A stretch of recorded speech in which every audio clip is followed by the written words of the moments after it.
Welcome to all of you on my YouTube channel Shukla and Company. Friends, कल हमने पढ़ा था कि डेवलपमेंट क्या होता है, डेवलपमेंट को हम कैसे करते हैं, क्या है बालक के परिप्रेक्ष्य में, बालक के रिस्पेक्ट में डेवलपमेंट क्या होता है, बालक किसे कहते हैं, ये सारी बातों को हम सीखे थे कल। और मैंने बताया भी था कि उससे पिछली क्लास में जो मैंने बताया था कि साइकोलॉजी का थोड़ा सा हिस्टोरिकल बैकग्राउंड, पूरी साइकोलॉजी की जो हिस्ट्री है वो बहुत बड़ी है, वो मैं बाद में बताऊंगा।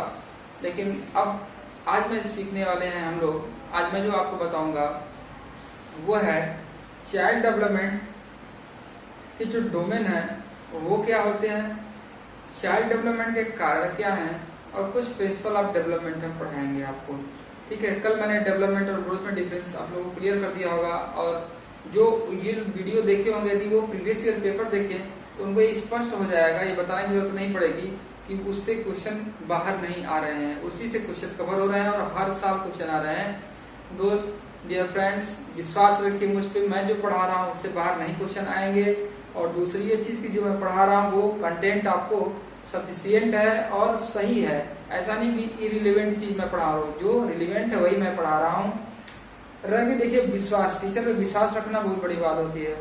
विश्वास की बात करूँ तो मैं खुद दो बार सीटेट क्वालिफाई हूँ, प्राइमरी और जूनियर लेवल का, और उसके बाद मैं आपका सीटेट 2 बार क्वालिफाई हूँ और यूपी टेट भी मैं क्वालिफाई किया हूँ। सीटेट में मेरे जो सीडीपी के मार्क्स हैं वो बहुत अच्छे हैं, 29 मार्क्स हैं आउट ऑफ 30।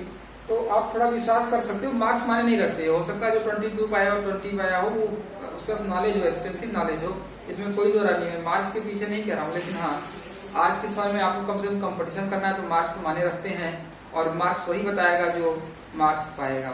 ठीक है, और नंबर कैसे मिलते हैं, कहाँ से मिलते हैं, कितना प्रैक्टिस कराना है। अब देखिए, जुलाई में आपका पेपर है तो मैं जून भर आपको प्रीवियस ईयर पेपर करवाऊंगा साथ में, ताकि अब जैसे आपको पता है कि सीटेट में जो 15 नंबर आते हैं आपके इससे आते हैं, मटेरियल के आते हैं, सब्जेक्ट से आते हैं 15 नंबर आपके पेडागॉजी से आते हैं, उसके उस सब्जेक्ट की पेडागॉजी होती है। तो पेडागॉजी में नंबर कैसे इंप्रूव करें, कितना आए, कैसे आए, ये सारी बातों को हम डील करेंगे। फिलहाल आज पढ़ते हैं चाइल्ड डेवलपमेंट के प्रिंसिपल और चाइल्ड डेवलपमेंट के डोमेन। आइए देखते हैं। देखिए दोस्त, लिखा हुआ है चाइल्ड डेवलपमेंट, इसके डोमेन क्या है। इसके मैंने कल बताया था डोमेन, एक साइकोलॉजिकल डोमेन बताया था, इमोशनल डोमेन बताया था और फिजिकल डोमेन बताया था। फिजिकल, उसके बाद आपको साइकोलॉजिकल बताया था। दोस्त, साइकोलॉजिकल में देखिए ये होता क्या है, साइकोलॉजिकल डोमेन में दो तरह के बातें आने लगती हैं। एक होता है कॉग्निटिव डोमेन, और एक होता है socio emotional domain, social domain जिसको बोलते हैं। तो एक मैंने बताया था क्या, साइकोलॉजिकल डोमेन और इमोशनल डोमेन। तो कॉग्निटिव डोमेन को बाद में साइकोलॉजिस्ट लोगों ने अलग रख दिया, और सोशल जो डोमेन होता है उसको इमोशन के साथ जोड़ दिया, क्योंकि इमोशन का जो डेवलपमेंट होता है वो internal physical development plus society कारण हुए डेवलपमेंट के कारण होता है। तो आइए देखते हैं इसका जो क्लियर कट कॉन्सेप्ट है। जो फिजिकल डोमेन है, उसके बाद आपका कॉग्निटिव डोमेन है,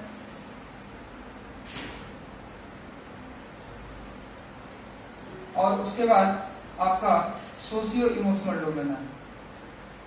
सोशियो इमोशनल। फिजिकल डोमेन क्या होता है, ये ग्रोथ से रिलेटेड होता है, ये ग्रोथ से रिलेटेड होता है। जो बॉडी की कॉर्पोरल ग्रोथ बोलते हैं इसको, बॉडी की जो ग्रोथ है इसको कॉर्पोरल ग्रोथ बोलते हैं। जो कॉग्निटिव डेवलपमेंट होता है ये थिंकिंग से रिलेटेड होता है। किससे? थिंकिंग से रिलेटेड होता है। इसको एक और नाम से जानते हैं, लॉजिकल डोमेन।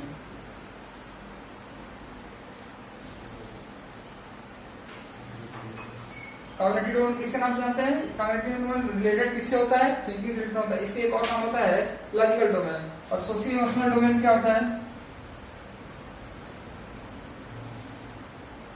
ये हमारा किससे रिलेटेड होता है? ये मनोवैज्ञानिक जो कारक होते हैं ये हमारे साइकोलॉजी से यानी हमारे इमोशन से रिलेटेड होते हैं। Society and emotion, society and emotion. देखिए ये तीनों क्या है हमारे, इसके डोमेन है, कारक क्या है, ये डोमेन है, ये डोमेन है आप डेवलपमेंट।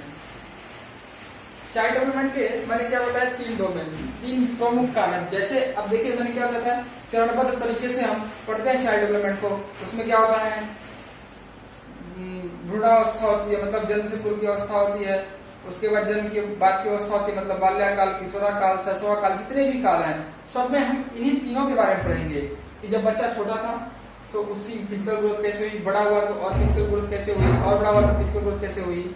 जब बच्चा छोटा था उसकी थिंकिंग कैसे बढ़ती है, थिंकिंग कैसे नहीं बढ़ती है, लॉजिकल उसकी कैसी एस्पेक्ट होती है, किस तरह से लॉजिक लगाता नहीं लगाता है। सोशियो इमोशनल डेवलपमेंट के बारे में पढ़ते हैं कि जब बच्चा किशोरावस्था में तो उसका सोशल रिस्पॉन्सिबिलिटी बढ़ जाती है, उसके अपोजिट जेंडर से अट्रैक्शन बढ़ जाते हैं। जब छोटा बच्चा होता है तो किसी से पास नहीं जाना चाहता, केवल माँ के पास रहना चाहता है, और धीरे धीरे अपना सोशल क्या होता है, अट्रैक्शन बढ़ाता रहता है। सोशल जो है अपना सबके साथ रिलेशन स्थापित करता है। तो ये क्या चीजें हैं, इन्हीं के बारे में पढ़ना होता है। जैसे आप बुक में जब पढ़ोगे ना तो ये डोमेन्स को नहीं अलग से रिकवर किया। डोमेन में क्या किया है कि वो सीधे लिख दिया है कि बच्चा जब छोटा है तो उसकी शारीरिक ग्रोथ इतनी होती है, उससे बाल्यावस्था शैशवावस्था में आए तो इस तरह से ग्रोथ होगी, शैशवावस्था में आए तो कुछ अलग तरीके से, किशोरावस्था में कुछ अलग तरीके से। ये अवस्था ये कहलाती है खेलने की अवस्था, कूदने की अवस्था। तो फ्रेंड्स वो तो ठीक है, पर उसका अलग जो ब्रॉडली उसको कैटेगराइज करके मैं बता रहा हूं तो उसके साथ हर एक अलग एस्पेक्ट के बारे में मैं आपको डील करूंगा। देखिए फिजिकल ग्रोथ को क्या बोलते हैं, शारीरिक। कॉग्निटिव ग्रोथ क्या बोलते हैं इसको, ये एक्चुअली संरचना से रिलेटेड होता है, लॉजिक से रिलेटेड होता है। तो इसको मैंने हिंदी में लिखा था मनोवैज्ञानिक ना, तो ये आप इसको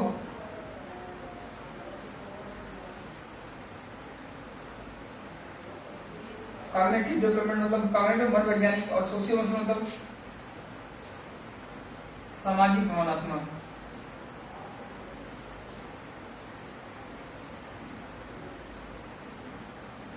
अब आप 2019 के पेपर में आप इस क्वेश्चन को देख सकते हैं कि फिजिकल डेवलपमेंट, कॉग्निटिव डेवलपमेंट और सोशियो इमोशनल डेवलपमेंट पूछा है। कैसे पूछा है कि which one is not domain of development. पूछा है कि कौन सा इसमें डेवलपमेंट का प्रमुख कारक नहीं है। कारक तो बहुत सारे होते हैं, प्रमुख कारक नहीं है। तो उसमें फिजिकल दिया था, कॉग्निटिव दिया था, सोशियो इमोशनल दिया था और एक और दिया था। तो ये तीनों थे, पर वो जो एक दिया था वो नहीं था। पेपर में क्वेश्चन आया, आप उसको देख लीजिएगा। अब देखिए जब इन चीजों के बारे में हम पढ़ रहे होते हैं कि बच्चा जब बड़ा हुआ तो उसमें कैसे ग्रोथ हुआ, बच्चा जब छोटा था तो उसमें कैसे ग्रोथ हुआ, तो उसके साथ हमारी जो स्किल होती है ना वो भी धीरे धीरे डेवलपमेंट करती है। स्किल में भी डेवलप होता है। हमारे स्किल में क्या होता है कि देखिए मोटर स्किल, एक शब्द आपको बताता हूं, इसकी जो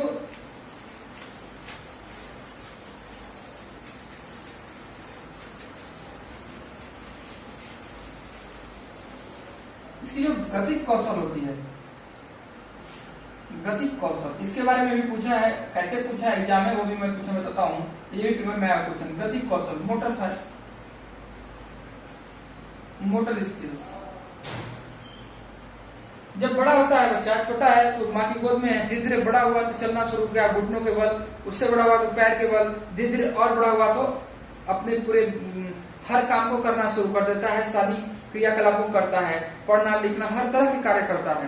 तो उसमें क्या करता है वो मोटर करता है, मतलब गति करता है। उसके हर बॉडी के कंपोनेंट मूव करते हैं, उसके हर चीजें जो है अपनी अवस्था में कार्य करना शुरू करती हैं, अवस्था दर अवस्था जैसे बढ़ती जाती है। तो अब देखते हैं गतिक कौशल कितने तरह के होते हैं। देखिए गतिक कौशल, मोटर स्किल दो तरह की होती हैं। एक होता है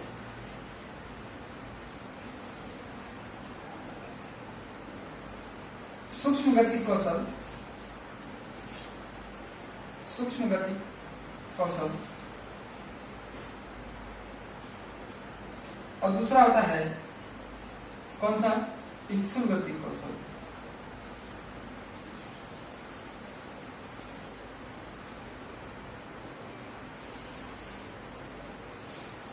कौन सा?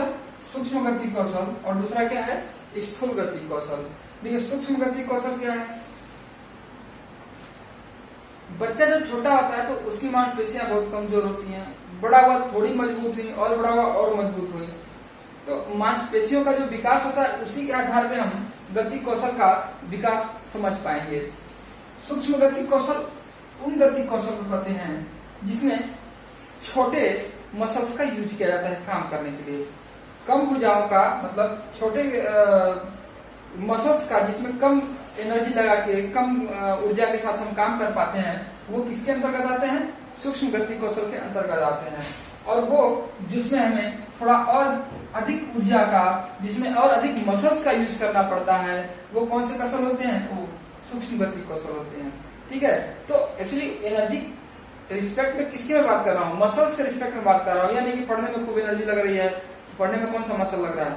लगता है मसल्स, लेकिन उसमें लिखने में लगता है, तो वो कौन सा होगा? मोटर स्किल, मैं आपको बताऊंगा वो। देखिए अब सबसे बड़ी बात है कि आप ये कहोगे कि कौन से कार्य को हम सूक्ष्म गति कौशल कहेंगे, कौन से कार्य को स्थूल गति कौशल कहेंगे। ये कोई कैटेगराइज नहीं है कि सूक्ष्म गति कौशल कौन सा है और स्थूल गति कौशल कौन सा है। ये कैटेगराइज अलग से नहीं किया गया है। इसमें होता क्या है कि जिसमें हम बहुत आसानी से कोई चीज कर लेते हैं, जिसमें हमें कम ऊर्जा, जिसमें हमें कम मसल का यूज करना पड़ता है, उसको सूक्ष्म गति कौशल लेते हैं। और जिसमें और अधिक ऊर्जा, अधिक मांसपेशियों का इस्तेमाल करना पड़ता है, उसको क्या कहते हैं? स्थूल गति कौशल कहते हैं।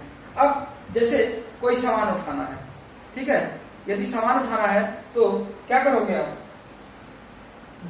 यदि दाना गिरा है चावल का, तो उसको हल्का से उठा लिए, उसमें कौन सा तुम्हारा वेट लग गया? कुछ नहीं, आराम से उठाए, एकदम आपके ये चिटकी से आप उठा लोगे। और यदि मैं कहूँ कि एक बोरा रखा हुआ है, उसको उठाना है, आपको लिफ्ट करना है उसको, तो उसमें खूब आपकी भुजा पूरी आराम से लग जाएंगी, ये मसल्स इस्तेमाल हो गए, तो ज्यादा मसल्स का इस्तेमाल हो रहा है, ज्यादा ऊर्जा लगानी पड़ रही है, तो वो कहाँ चला गया? स्थूल गति कौशल में चला गया। आपको यदि पेन से लिखना है पेपर पे, तो आपको चिटकी से काम करना है, कहाँ चलाएगा? स्थूल गति कौशल में। और आपको कोई चीज खींचनी है, पुल करना है तेजी से, तो उसमें कौन सा लगेगा? स्थूल गति कौशल। अब आपको बताते हैं कि हमारे एग्जामिंग पॉइंट ऑफ व्यू से सूक्ष्म गति कौशल महत्वपूर्ण है, स्थूल गति कौशल नहीं, सूक्ष्म गति कौशल। क्यों? क्योंकि बच्चा छोटा होता है तो वो सूक्ष्म गति कौशल बहुत, उसमें मसल्स का इस्तेमाल नहीं होता है, वो फाइन मोटर स्किल का काम करना उसको है सूक्ष्म गति कौशल। जैसे आप मट्टी मंगाए खूब और उससे खिलौना बनवा रहे हैं, खिलौना बना रहे हैं, तो उसमें संरचनात्मक उसका विकास हो रहा है, कंस्ट्रक्टिव उसका जो है डेवलपमेंट हो रहा है, और उसमें स्थूल गति कौशल, भले खराब बना है मट्टी का खिलौना, लेकिन वो बनाता है अपनी उंगलियों से, सींचता है उसको पानी से, तो क्या करता है? सूक्ष्म गति कौशल करता है। अब माय डियर फ्रेंड, इस पे सवाल कैसे आते हैं? इस पे सवाल 2016 में आया था और आपको 2019 में भी आया था कि पेज पे मतलब पेपर पे पेन द्वारा लिखना कौन सा गति कौशल है? स्थूल गति कौशल, सूक्ष्म गति कौशल, दोनों, या इसमें से कोई नहीं? ये एग्जैक्ट यही क्वेश्चन था कि पेपर पे यदि लिखना है पेन से, तो उसमें कौन सा गति कौशल लगेगा? Fine motor skill, rough motor skill, both और नन ऑफ दीज, तो कौन सा लगता है? सूक्ष्म गति। देखिए हम लोग गति कौशल बारे में पढ़ रहे थे, मैंने बताया कि जब कोई बच्चा मिट्टी का खिलौना बनाता है, पेन से पेपर पे लिखता है, पेन से दीवार पे लिखता है, ठीक है, कोई फोटो बना रहा हो, कुछ भी कर रहा हो, तो छोटे काम क्या आते हैं? सूक्ष्म गति कौशल में, क्योंकि उसमें कम मसल्स यूज होती है, उंगलियों का इस्तेमाल होता है, हल्के फुल्के। अब क्या स्थूल गति कौशल क्या होते हैं? जिसमें भारी सामान खींचना हो, आपको बहुत ऊर्जा लगानी हो, कई सारे मसल्स लग रही हो, तो स्थूल गति कौशल होता है। हमसे पूछता है कहीं सूक्ष्म गति कौशल में, आप प्रीवियस ईयर पेपर उठा कर देखिए, क्वेश्चन अभी आया है 2000 हाल में, 2019 में ही आया है, जुलाई में पेपर में हुआ था 2019 में, उसमें आया था कि पेन से पेपर पे लिखना कौन सा गति कौशल है। ठीक है, इस तरह से क्वेश्चन आते हैं। अब हम देखते हैं कि डेवलपमेंट के कार्य क्या होते हैं।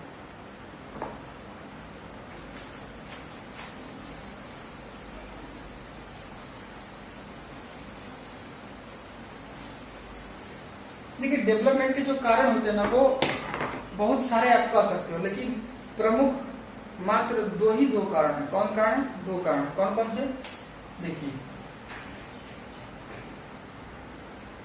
एक होता है नेचर, एक होता है नर्चर। कौन कौन से कारण होते हैं? एक होता है नेचर और एक होता है नर्चर। नेचर क्या होता है? प्रकृति। और नर्चर क्या होता है? पोषण। ठीक है। जो हमारा जेनेटिक होता है वो नेचर होता है, जो हमें अपने माता पिता से मिलता है। ठीक है। जो मेरा अपने एंसेस्टर से मिलता है वो क्या है? नेचर है, प्रकृति है। और नर्चर जो ये वातावरण हमको देती है, जो हमें पोषण करती है। समझ में आई बात? अब एग्जाम में कंफ्यूजन होगा, आपको नेचर देख के ये वाला नेचर समझ लेंगे, ऐसा नहीं है। प्राकृतिक वाला नेचर नहीं, ये नेचर जो हमारे जेनेटिक है, ये हेरिडिटी से रिलेटेड है। किससे? ये जीन से संबंधित है, माता पिता द्वारा दिया जाता है। किससे? माता पिता द्वारा। और पोषण किससे मिलता है हमें? प्रकृति से मिलता है। पोषण किससे मिलता है हमें? प्रकृति से मिलता है। प्रकृति ये नेचर नहीं, इन्वायरमेंट कह सकते हो आप, या सोसाइटी कह सकते हो, या घर कह सकते हो आप। सुनिए बात, तो डेवलपमेंट के दो कारण, कौन से? नेचर और नर्चर। नेचर में सारे कुछ आ गए, आपका फिजिकल डेवलपमेंट हो रहा है, मेंटल डेवलपमेंट हो रहा है, हार्मोनल डेवलपमेंट हो रहा है, कुछ भी हो रहा है, वो कहां से आया? माता पिता से आया, प्रकृति से आया। ठीक है। और नर्चर, पोषण, यदि आपको समाज से कुछ सीखने को मिल रहा है, मम्मी पापा से बाहर से कुछ सीखने को मिल रहा है, विद्यालय से सीखने को मिल रहा है, खाना पीना आपको मिल रहा है, वो कहां से मिल रहा है? बाहर, सोसाइटी से, प्रकृति से मिल रही है। तो ये क्या हो गया? नेचर। तो नर्चर और नेचर पूछता है कौन, इसमें दोनों में से कौन हमारे साथ जन्म लेता है? जन्म से ही हमारे साथ कौन होता है? प्रकृति, नेचर। ठीक है। अब ये हमारे काजेज हो गए। अब इसमें बहुत लोग कहते हैं, जो पोषण को, प्रकृति को जो बोलते हैं, बहुत लोग लर्निंग बोलते हैं। क्या बोलते हैं? लर्निंग, अनुभव, एक्सपीरियंस। मैंने बताया ना, सोसाइटी से सीखते हैं, माता पिता से, स्कूल से। तो क्या है? लर्निंग या एक्सपीरियंस इसको बोल देते हैं बहुत लोग। तो आपको नेचर में देखे लर्निंग या एक्सपीरियंस ऑप्शन में दे सकता है। नर्चर में देखे लर्निंग या एक्सपीरियंस आपको ऑप्शन में दे सकता है। तो ये हमारे क्या थे? प्रमुख मात्र और मात्र दो कारण थे। अब नेचर और नर्चर का जो बता दूं, प्रकृति और पोषण का जो पढ़ना हमको बहुत व्यापक पढ़ना है कि हमारे विकास में प्रकृति का बहुत रोल है या पोषण का बहुत रोल है, नेचर नर्चर में कौन ज्यादा रोल प्ले करता है, कौन साइकोलॉजिस्ट या एजुकेशनिस्ट कौन सा क्या बात बोलता है, वो सारे बारे में हमें पढ़ना है। लेकिन फिलहाल अभी इसको हम नहीं पढ़ेंगे, ये एक अलग से चैप्टर, सेपरेट चैप्टर। मुझे यहाँ इतना ही बताना जरूरी था कि मेन दो कारण है इसके, प्रकृति और पोषण डेवलपमेंट के। बस इतना जानिए कि एक दूसरे के पूरक होते हैं, न इसके बिना इसका काम चलेगा, न इसके बिना इसका काम चलेगा। ये दोनों क्या है? दूसरे के पूरक हैं। क्या है? पूरक, कॉम्प्लीमेंट्री है। These two factors are complementary to each other. ये दोनों एक दूसरे के पूरक है, बिना इसके इसका नहीं काम चलेगा और बिना इसके इसका काम नहीं चलेगा। इसीलिए आपने देखा होगा, ये कहा जाता है कि जो हमारा बालक का विकास होता है वो प्रकृति और पोषण के गुणनफल के बराबर होता है। ये पढ़ा होगा आपने फर्स्ट सेमेस्टर में। बालक का विकास प्रकृति और पोषण के गुणनफल के बराबर होता है, योग के बराबर नहीं होता। ये भी एक सीटेट का क्वेश्चन है और टेट का भी एक क्वेश्चन है कि बालक का विकास प्रकृति प्लस पोषण से होता है, प्रकृति माइनस पोषण से होता है, प्रकृति मल्टीप्लिकेशन पोषण से होता है, या प्रकृति भाग्य पोषण से होता है। इस तरह से मैथमेटिकल उसमें फैक्टर लगा के देता है। तो कौन सा फैक्टर से होता है? प्रकृति गुणे पोषण से होता है। इसका मतलब प्रकृति और पोषण एक दूसरे पर इंटरडिपेंडेंट है, इंटरलिंक है एक दूसरे से। समझ बात की नहीं? इसीलिए मैं कह रहा हूँ वो एक दूसरे के पूरक हैं। तो एक क्वेश्चन आपका ये भी तैयार हो गया कि बालक का जो विकास होता है, बाल विकास,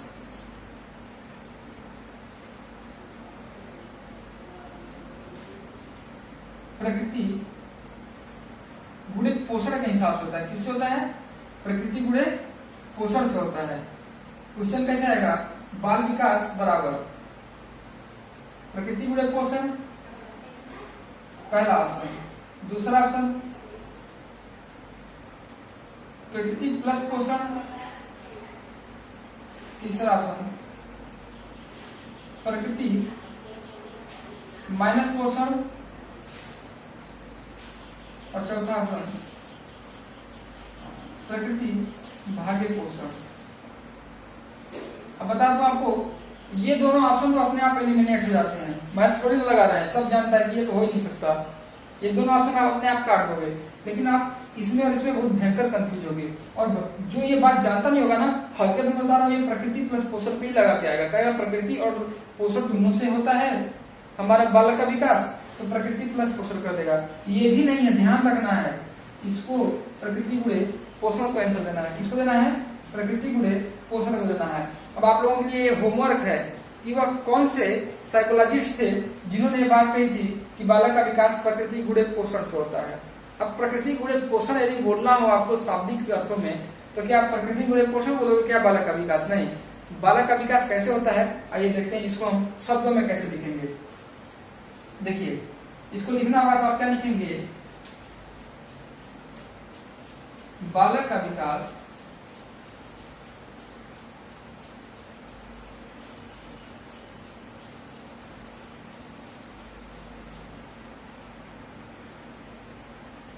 प्रकृति एवं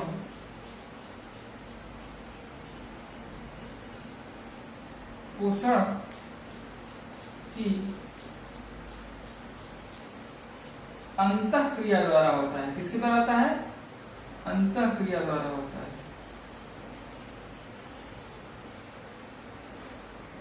बालक का विकास प्रकृति तथा पोषण की अंतःक्रिया द्वारा होता है। डियर फ्रेंड्स, आज यहीं तक रखते हैं। कल चाइल्ड डेवलपमेंट के प्रिंसिपल पढ़ेंगे और उसके बाद एक्चुअली देखिए, अब जब हम अगला जो देखिए, मैंने बताया था कि 3 क्लास में सीडीपी की लूंगा, 3 क्लास ईवीएस की लूंगा, तो अगली क्लास में ईवीएस की लूंगा, सीडीपी की क्लास नहीं लूंगा। जो अगली क्लास मेरी आएगी वो ईवीएस की आएगी, और 3 क्लास ईवीएस की आने के बाद फिर सीबीटी की आगे क्लास हमारी सीडीपी की, वो क्लास चाइल्ड डेवलपमेंट के प्रिंसिपल पे होगी। चाइल्ड डेवलपमेंट के फैक्टर्स प्रिंसिपल तो मान लीजिए पूरा एक क्लास लग जाएगा लंबा सा, उसका जो उसके बाद वाली क्लास होगी चाइल्ड डेवलपमेंट के कैटेगराइजेशन होगी। चाइल्ड डेवलपमेंट प्रीनेटल स्टेज किसको कहते हैं, इन्फेंसी स्टेज किसको कहते हैं, समय बात की नहीं, चाइल्डहुड किसको कहते हैं, और उसके बाद एडोलेसेंस किसको कहते हैं। इस तरह से हम चीजें सीखेंगे। आज यहीं तक रखते हैं फ्रेंड्स।